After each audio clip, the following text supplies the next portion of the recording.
Verified department records. Genuine field evidence. Unbiased justice. Welcome to Bodycam Incident Reports. 50 grand? Right. We both know you didn't earn this. For forgery. This is going straight into evidence for forgery. If you are seizing a certified financial instrument, federal banking regulations require a chain of custody receipt. I'll sign whatever you want right before you go to a holding cell.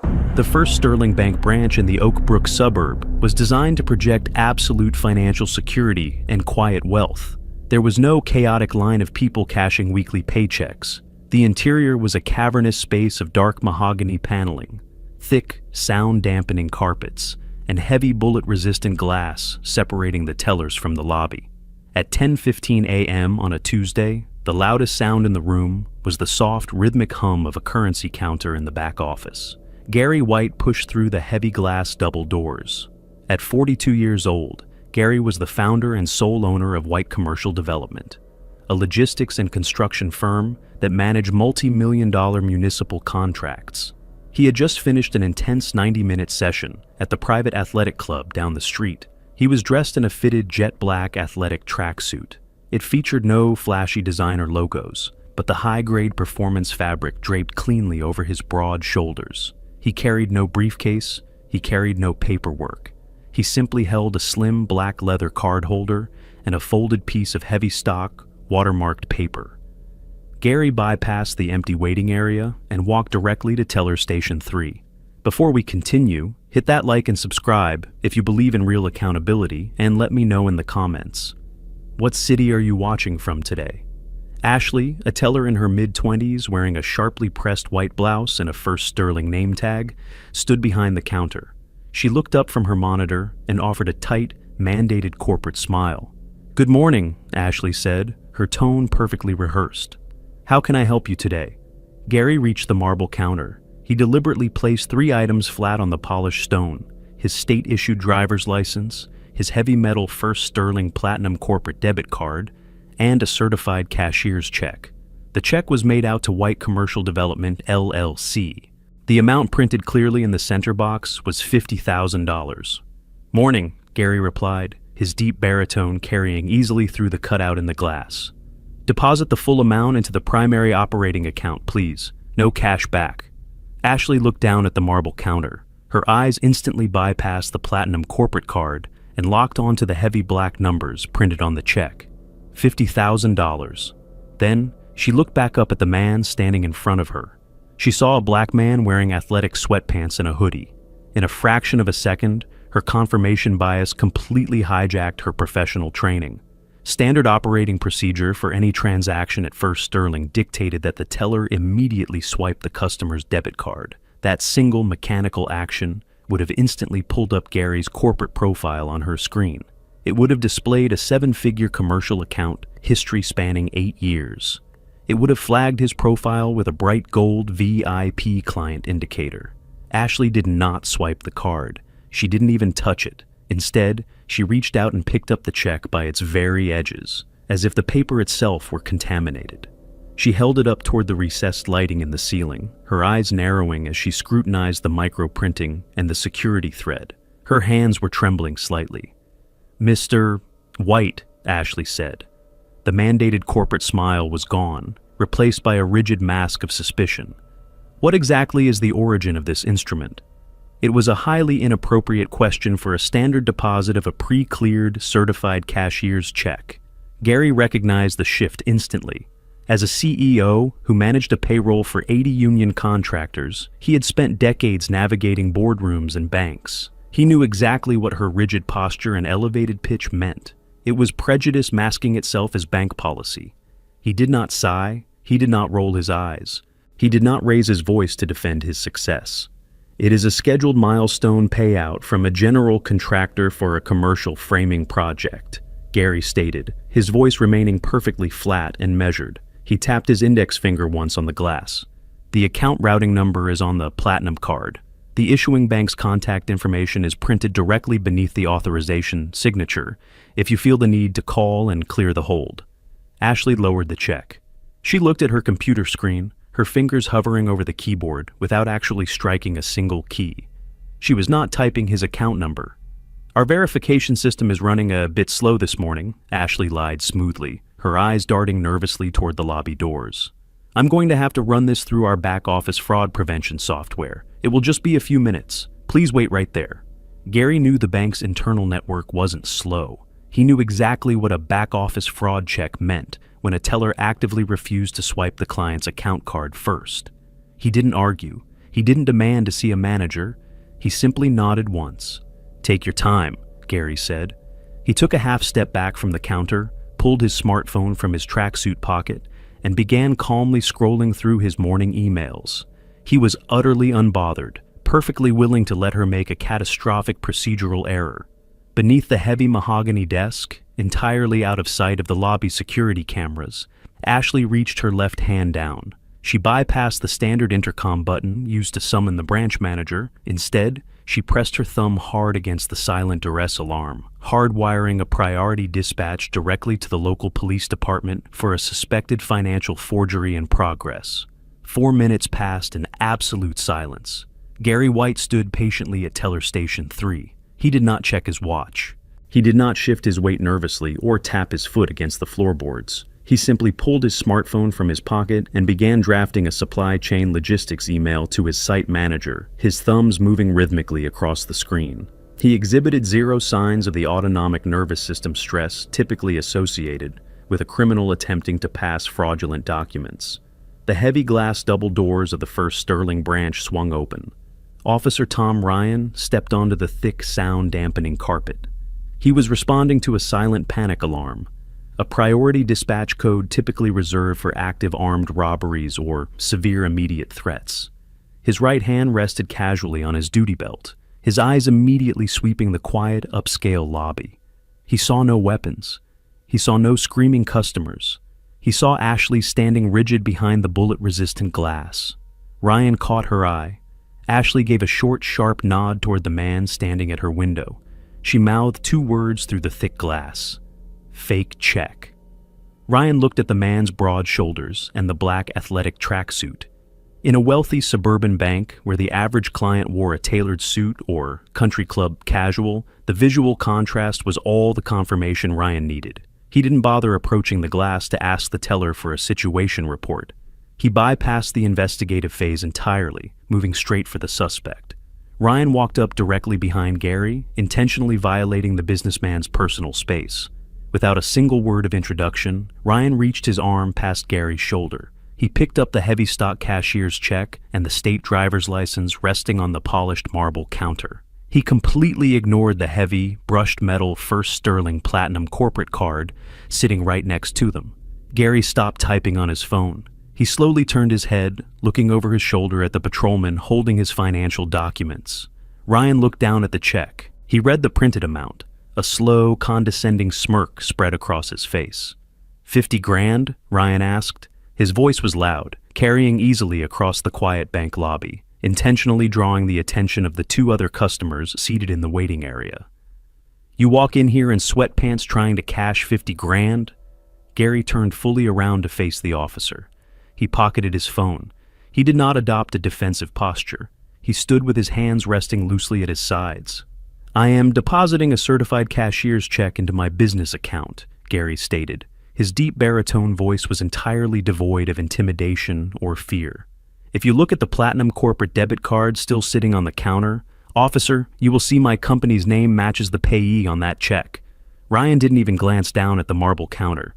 "Yeah, anybody can print a name on a piece of plastic," Ryan scoffed. He held the check up to the light, mimicking the teller's earlier action.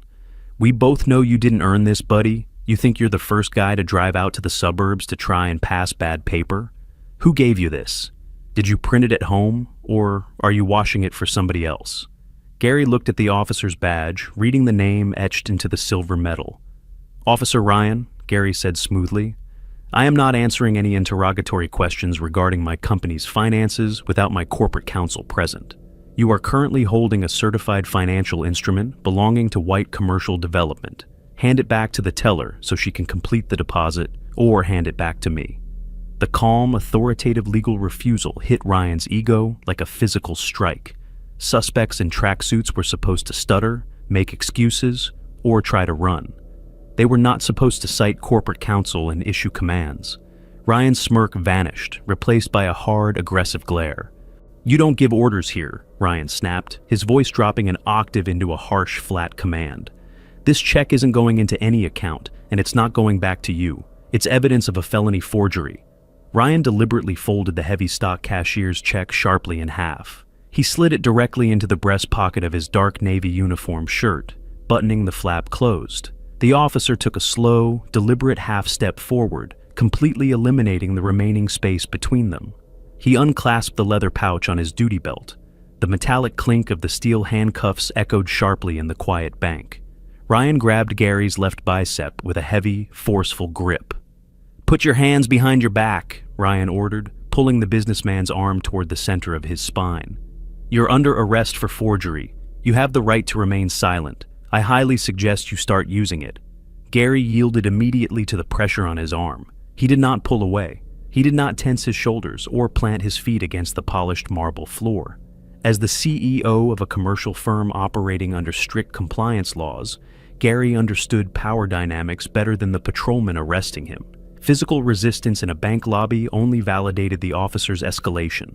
Ryan spun Gary around, pressing the businessman's chest lightly against the cold edge of the teller counter. The officer's movements were sharp and practiced. He brought Gary's right arm behind his back to meet the left. The double-strand steel of the handcuffs bit into Gary's wrists, the internal locking mechanism ratcheting tightly into place.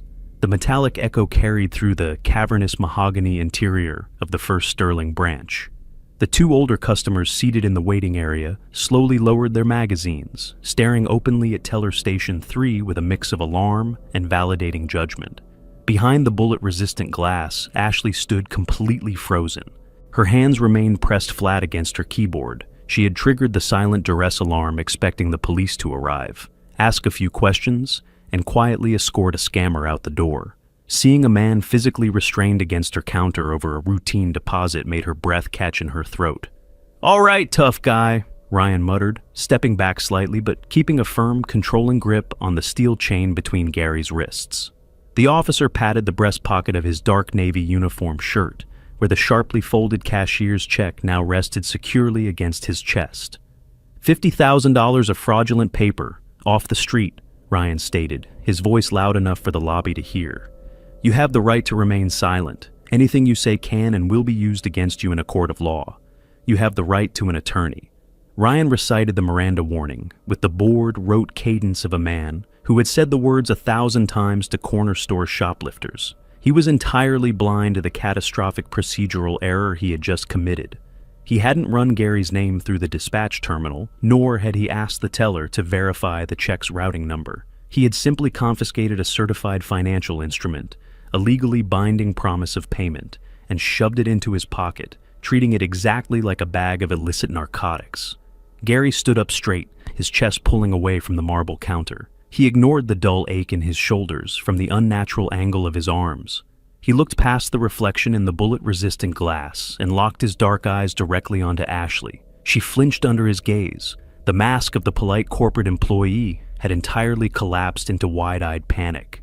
"Ashley?" Gary said. His voice was not raised. It was incredibly steady, carrying the cold, dense gravity of a boardroom executive addressing a critical failure in protocol. "Don't talk to the teller," Ryan snapped, giving the handcuff chain a short, authoritative jerk. "You're done doing business here." Gary did not break eye contact with the young woman behind the glass. He completely ignored the officer holding his leash. "Ashley?" Gary repeated, his baritone voice cutting cleanly through the tension.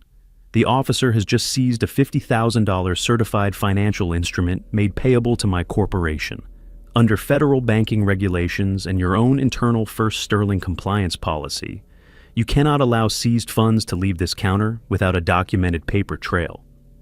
Ashley blinked rapidly, her mouth opening slightly, but no words came out. She looked from Gary to the officer, completely out of her depth. "Print a chain of custody receipt for confiscated financial instruments," Gary instructed, his tone shifting into an absolute, unyielding command. "Itemize the exact amount, the issuing bank, and the routing number, and print it right now." Ryan let out a short, harsh laugh. He shook his head, highly amused by the suspect's sudden attempt to play lawyer while wearing steel bracelets. "You want a receipt for your fake check?" Ryan asked, his voice dripping with heavy condescension. "Is that what you think is going to save you in court? A piece of bank paper?" Gary finally shifted his gaze. He looked over his shoulder at the smirking patrolman. "Yes, officer," Gary said smoothly, his face a mask of absolute calm. "I would like a receipt." Ashley's trembling fingers hovered over her mechanical keyboard. She looked through the bullet-resistant glass, her eyes darting from the calm, towering presence of the businessman to the aggressive stance of the patrolman holding him. She had no idea how to navigate the massive procedural failure unfolding in front of her. She waited for the officer to shut the request down. Instead, Officer Tom Ryan smirked. He found the entire situation incredibly entertaining. "Go ahead," Ryan told the teller, his voice loud and patronizing. "Print the guy his receipt. Give him a little souvenir to take to the county jail, if it makes him feel better." Ashley swallowed hard. She turned back to her monitor, navigating the First Sterling internal compliance portal. She accessed the specific override forms, her fingers flying across the keys to generate the document. The high-speed laser printer beneath her desk engaged. She pulled the single sheet of heavy, watermarked corporate paper from the tray. She slid it through the steel depression under the glass, placing a heavy black bank pen right next to it. The document was an official chain of custody and seizure of funds form. It clearly itemized the $50,000 cashier's check, the exact routing number of the issuing institution, the designated payee as White Commercial Development, and left a designated line for the seizing authority. Ryan let go of the handcuff chain with his right hand. He leaned casually over the polished marble counter. He didn't bother to read the dense, legally binding paragraphs detailing federal compliance, unauthorized confiscation, and banking liability. He just saw a blank line at the bottom of the page and a suspect in sweatpants trying to play lawyer. Ryan picked up the pen. He scribbled his signature in a wide, careless, arrogant stroke across the designated line.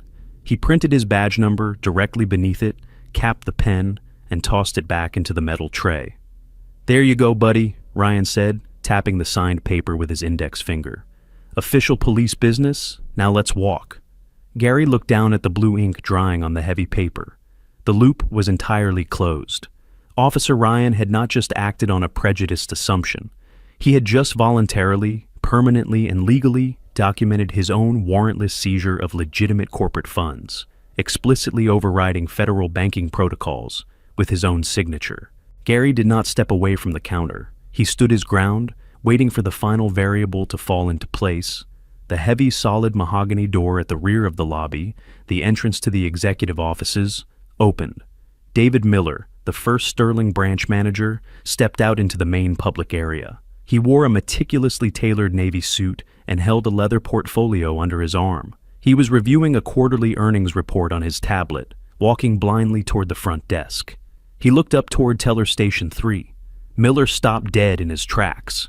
The leather portfolio slipped slightly from his grip. The color rapidly drained from his face, leaving him pale and wide-eyed under the recessed lighting. He saw the dark navy police uniform. He saw the heavy steel handcuffs pulling the suspect's arms backward. And he saw Gary White, a man who maintained an 8-figure average daily balance across 3 different commercial accounts, a man he had personally played golf with for the last 6 years. "Gary?" Miller said. The familiar first-name greeting echoed sharply across the absolute silence of the bank lobby. It did not sound like a manager addressing a criminal. It sounded like a man witnessing a horrific accident. Officer Tom Ryan puffed out his chest, completely misreading the manager's horror. He assumed the executive was simply shocked that a street-level scammer had breached the pristine environment of his lobby. "It's under control, sir," Ryan projected confidently. "Your teller hit the silent alarm. Caught him trying to pass a $50,000 fake. I'm taking him out now." David Miller did not look relieved. He looked at Ashley, who was shrinking back away from the bullet-resistant glass. He looked at the black athletic tracksuit. Then, he looked at the heavy steel cuffs biting deeply into his best client's wrists. Miller closed the distance to the teller counter in 3 rapid, panicked strides. "Take those handcuffs off him right now," Miller demanded, his voice cracking, entirely abandoning his polished corporate demeanor. He pointed a trembling finger at Gary's restrained arms. "That is the CEO of White Commercial Development. That is my client." Ryan froze. The absolute aggressive certainty that had fueled his entire physical intervention suddenly evaporated, leaving a cold, hollow void in his stomach. "Sir, the teller hit the priority duress alarm for a fraudulent instrument," Ryan stated, his voice tight, desperately trying to build a retroactive justification for the force he had just used. "I secured the scene." "Take them off," Miller whispered harshly, stepping directly into the officer's personal space. "Take them off him right now, or I'm calling the chief of police." Ryan fumbled with the small black key on his duty belt. His fingers were suddenly thick and clumsy. He unlocked the cuffs, the steel mechanism sliding away from the suspect's wrists. Gary did not rub his arms. He did not let out a sigh of relief or demand an immediate apology. He simply brought his hands forward and slowly adjusted the cuffs of his black tracksuit. His facial expression had not changed since the moment Ryan walked through the doors. He remained an absolute, immovable pillar of corporate authority. Ryan took a full step back, instinctively creating distance. He reached into his breast pocket and pulled out the sharply folded cashier's check, holding it out toward the manager like a shield. Miller snatched the folded paper from the officer's hand. He didn't bother holding it up to the recessed lighting. He recognized the heavy stock, the first sterling watermark, and the authorized signature of the issuing bank instantly. "This is a certified corporate milestone payment," Miller said, his voice cracking with sheer disbelief. "Mr. White clears over $1 million through this specific branch every single month. You just arrested one of our largest clients for making a deposit." Ashley let out a small, terrified sob from behind the glass. Ryan looked at her, the reality of his catastrophic mistake finally landing. His entire legal defense relied on the judgment of a panicked 23-year-old who hadn't even bothered to swipe a debit card. Gary finally moved. He stepped forward to the polished marble counter. He picked up the heavy, watermarked chain of custody receipt. He looked at the sprawling blue ink of Officer Ryan's signature and the badge number printed clearly beneath it. "David," Gary said. His deep baritone voice was perfectly calm, slicing cleanly through the panicked air of the lobby. Miller turned instantly, his posture submissive. "Gary, Mr. White, I cannot begin to express the liability." "You are going to have to," Gary interrupted smoothly. He held up the signed receipt. "Because Officer Ryan didn't just make a prejudiced assumption. He bypassed probable cause, executed a warrantless seizure of $50,000 in legitimate federal funds, and then forced your teller to document that exact seizure under your own compliance system, signing his own name to it." Miller stared at the blue ink on the paper. He saw exactly what Gary saw. It wasn't just a police complaint anymore. It was a massive documented breach of federal banking protocols, and the bank was holding the irrefutable confession. "First Sterling has failed its fiduciary duty to protect my company's assets," Gary stated, the ultimatum hanging heavily in the quiet room. "You have two choices. Attempt to protect this officer, and I will withdraw my entire 8-figure portfolio by the end of the business day, while my legal team names this institution as a co-defendant in a federal lawsuit." Miller swallowed hard. He didn't even need to hear the second option. The corporate self-preservation instinct was absolute. "Or," Gary finished coldly, "you immediately provide my counsel with the unedited security footage, the silent alarm logs, and a certified copy of this signed receipt." "You will have everything within the hour," Miller answered instantly. He turned his back entirely on Officer Ryan, physically and legally abandoning him. Ryan stood frozen in the center of the mahogany lobby. His dark navy uniform suddenly felt incredibly heavy. The piece of paper he had mockingly signed was not a souvenir. It was a perfectly executed trap that would cost him his badge and his pension. Gary White picked up his heavy metal platinum corporate card from the counter and slid it seamlessly into his leather card holder. He handed the folded $50,000 check back to the branch manager. "Process the deposit, David," Gary said quietly. He turned and walked toward the heavy glass double doors, not looking back at the patrolman whose career he had just effortlessly dismantled. "And have the officer removed from the premises," Gary added, his voice echoing cleanly off the marble. "He is no longer authorized to be here." Officer Ryan thought he was profiling an easy target, but he walked right into a federal trap. Gary didn't scream, he didn't fight back, and he didn't resist. He just used his absolute knowledge of banking compliance to make the cop literally sign his own career's death warrant on a silver platter. But What do you guys think? Was Gary's cold, calculated trap the perfect way to handle a bad cop? Or should he have just asked for the manager the second the teller started acting suspiciously? Let me know your thoughts down in the comments. I read every single one. If you love stories where the system gets used perfectly against arrogant authority, hit that like button and subscribe for more. See you in the next one. This concludes today's report. To access more official footage, please like and subscribe. Thank you for choosing Bodycam Incident Reports.